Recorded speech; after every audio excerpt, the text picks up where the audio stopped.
Alrighty. Canadian Civil War. The weird thingy is just part of what comes with the SPI trays. I don't know if this is a tray that originally came with this one. I used all my SPI trays at one point or these big guys, for SFB for a long time. Now I've kind of come to just storing the title piece in them and keeping the rest of the game with my magazine games, because those are so annoying. They just don't hold the counters well, and in this game in particular, the cards, there's little slots, but they don't really fit in them well. So it never really worked with it. Speaking of components, mix things up a little. The map's kind of bizarre looking. You've got, but it works. It's this abstract representation, and doesn't seem to represent anything particular about. You know, it's symmetrical, and the fact that red and blue are near each other doesn't make a lot of sense. The fact that you can't reach between red and green and orange and blue, it's a little odd, but it suffices to provide a surface to play on, as it were. These player aids, they can be a little bit more useful. They give you the setup and the charts you need well enough. What they lack, it doesn't give you an assessment of easy totals to read. It would be nice if there were easy totals of the different constituencies per province. You can add them up easily enough. Much harder to add up is the number of each issue that's actually present in the game. In fact, that information doesn't exist here. I think it does exist. Yeah, it does exist for the Quiet Revolution game, which may be overall a better game anyway, just because of the three-player nature makes it more likely to win. The rules, I found them well enough written, I guess. Less ambiguous than they threaten to be, given that there's a rule in the rules for how to resolve ambiguities, which I find kind of neat. I like games that that specify such. Imperium Romanum 2 does as well. It has an optional duel it out rule, but it has other options. You know, just roll a friendly die or whatever. That's kind of how I expect to deal with a game. You know, discuss the rules, try to convince one another, and if you can't come to a good agreement that's fair, just settle it in some random way. Nowadays, people expect rules to be absolutely ironclad. The counters are okay, I guess. Again, you have kind of this. So this isn't really a matter of the components, but there's a difficulty in finding all the information you need at any given time to play. So, you know, hunting down all the different constituents that are up for a given election, or even just finding all the civil servants or all the special interest pieces can be a difficult task. That's not really a components issue. I love the SPI components, especially the little Prime Minister piece with his flag. It's very pretty and very distinctive. Some of the constituencies aren't so obvious. The three-letter code is easy enough to find, but the shields don't really give you anything additional. But you've got a black print on single color counter, and then the color is used to distinguish which player owns it. So there's not a lot of room for additional information in this one. Modern printing techniques are a lot better at giving all kind of information on a counter, which could have probably been helpful. The weakest point in the game of all is the cards in a number of different ways. Physically, these were you just tear them off a perforated sheet. And a little after, within the first turn, I was immediately thinking, geez, I should sleeve these suckers. I hate sleeving cards, but these things just do not shuffle at all well. And they're also, there's just no reason not to. Sleeves didn't exist when I picked it up, though. Well, I'm sure they did. Baseball cards and such not probably had sleeves, but nobody played games with sleeves on their cards. These cards really can use it. You can see some of them got marked up from tobacco or whatever. Some of the counters got marked up too. I've been having real problems. My fingers haven't been clean. My recent tobacco's been kind of bad with that. Had some issues with clipping of counters. What about play of the game? So, I like the mechanisms in this game. I like the way that you're constantly moving pieces around to try to get them into safety. It's kind of neat that you can't attack another person all out, that they've got safe places to hide, that no matter what your odds you get, you're never going to have a great attack on them. You might manage, I think, at best a 50-50 shot if they're in the grassroots section of succeeding. Now, if that 50-50 shot wins you the game, great, but otherwise you're not going to want to go exploring in there. The problem with the game, for me, is quite simply that, at least the way that I approach the game, I don't think that anyone can win it. You could make the argument that the way I approach the game is like approaching a game of diplomacy, where as soon as someone starts getting any edge, everyone's going to gang up against them. Diplomacy usually works on alliances that are formed and last for some time. And maybe in this game, it would be possible for such an alliance. In the game that I played, Green and Orange could have made a pact that essentially would leave both of them in a position where at least one of them had an almost certain shot at winning. That's about the best you could do, right?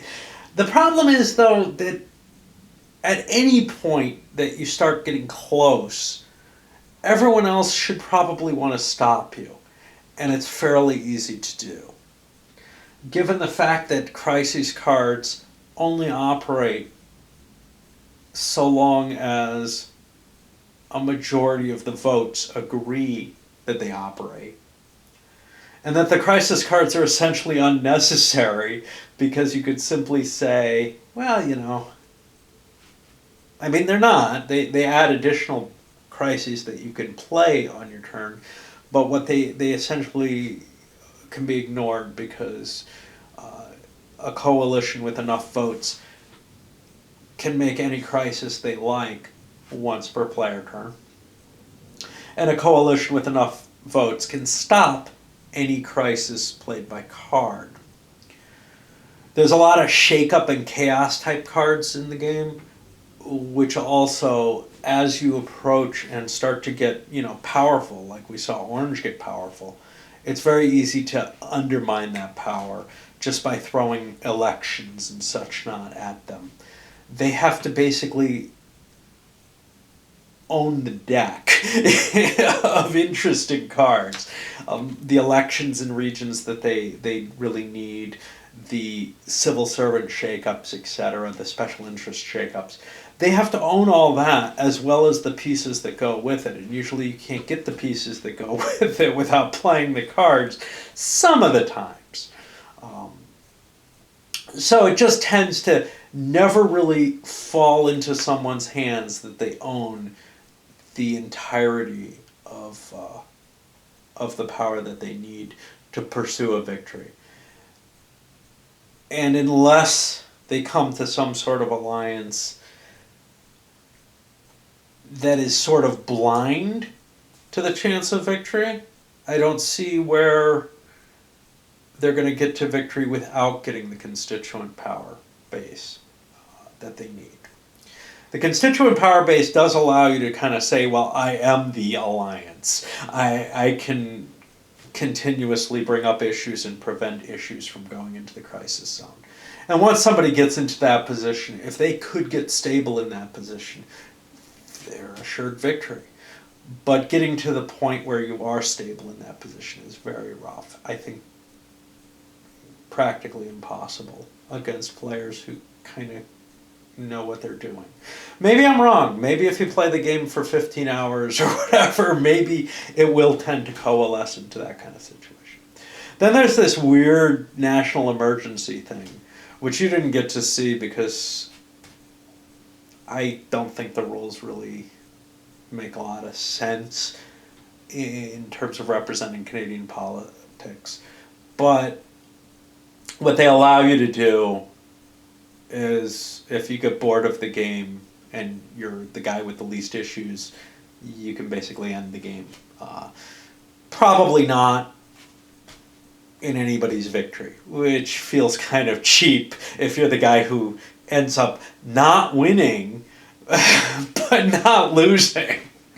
The key there is anybody who actually loses this game as opposed to didn't win has really screwed the pooch. I mean, you've made yourself into the Ku Klux Klan or some other such total anathema to the political system that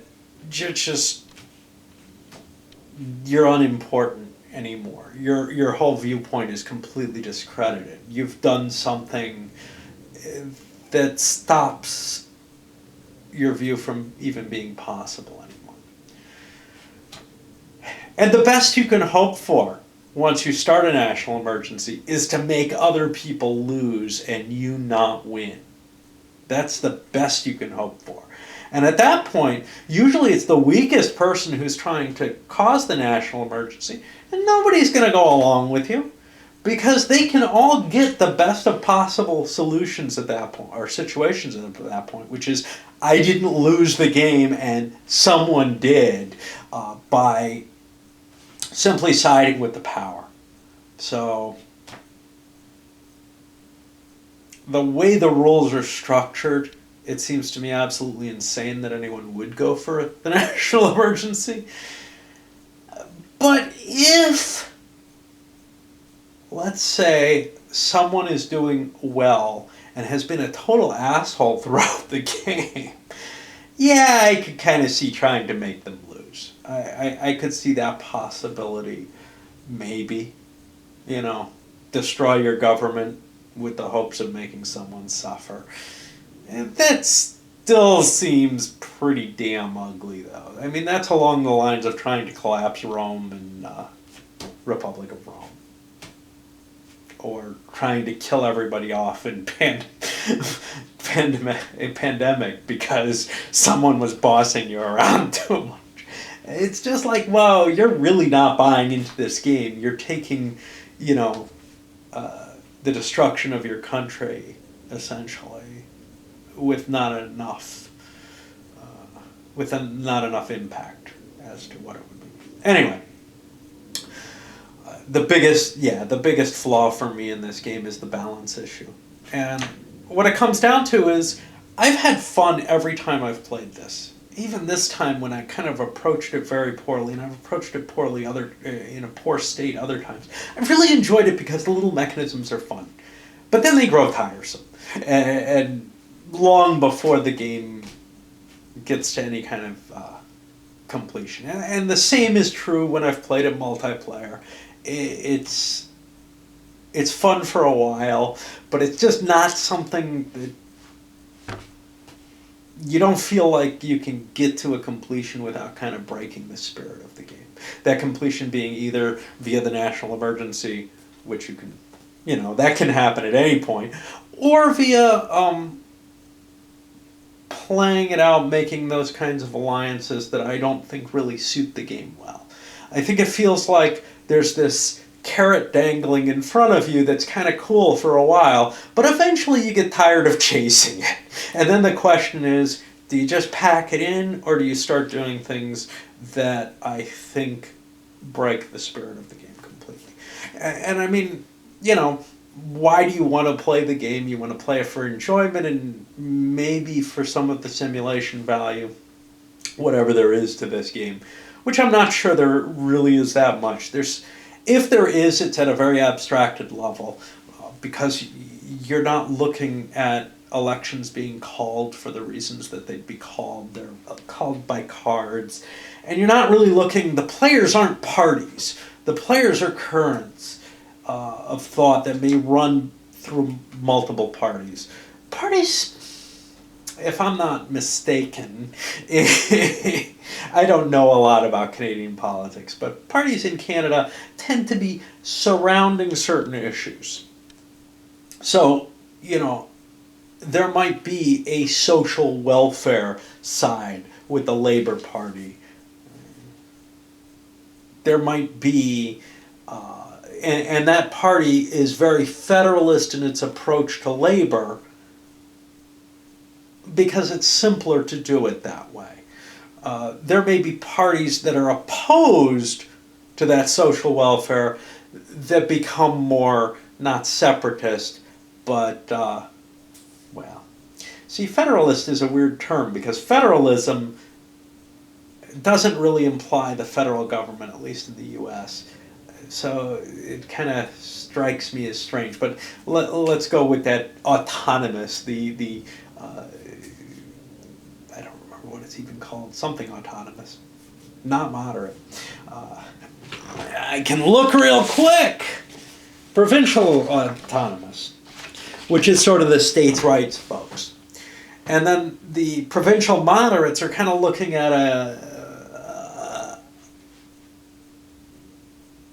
a balance between the two. But the truth of the matter is that, certain issues are what really align a party. And a party is a party could be very federalist, but also very hands-off.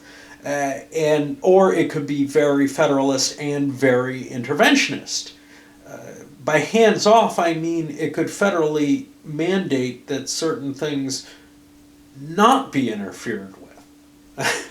That individual provinces don't have a right to, say, muck with the insurance system, not muck with we're talking socialized insurance, socialized medicine in this era anyhow. But I don't think we're looking at anybody who's really looking to overthrow this sort of social contract in Canadian politics. You're looking at degrees within that, and these currents might cut across the parties in ways where there are separatists who actually believe the same kind of big government, but just at Quebec's level rather than at a national level. Anyway, all that being said, it means that you couldn't represent parliamentary procedure the way I kind of would like to see it happening in the game. That's not the goal of this game. So, it ends up being this kind of enjoyable means of exploiting these mechanisms and trying to win, and then eventually realizing that you can no longer play it within the covenant that the game provides you. You can play it within the rules, perhaps, of the game and still win, but or force a loss on someone. But you can't play it within the world of Canada and Canadian politics that the game is representing and still go for those victory conditions in a successful manner. You can go for them, you just can't succeed, I don't think. And that's kind of troubling, and kind of when you realize that you no longer, no matter how you approach the game within the spirit of what it tries to represent, you just can no longer get yourself in a position where you have the power to achieve a victory. And then, it's kind of disappointing, right? The victory may be too strong a thing it may be that Canada will always be facing this kind of conflict, just as the U.S. has always faced it between, say, states' rights and the federal government. There's always going to be some disagreement there, and it doesn't really make sense to say one side has ultimately won or the other has. Although the federal government has certainly gotten tremendously powerful, starting with the Civil War and onward, and the income tax and this, that, and the other in the United States. And likewise, the Canadian federal government, well, the Canadian federal government's a little different situation because the Crown always reserved a great deal of power to themselves, and the provinces were always quite weak compared to the United States as they were antebellum. Anyway, we're getting a little off the topic of review of the game. No big shock there. I hope at least that some people were able to get some hint on this game and what it's about and what it's like. They might want it. It's a hard one to find, I think. All right. Not terribly expensive. Just there was never a great deal of interest in the subject matter. Up it goes.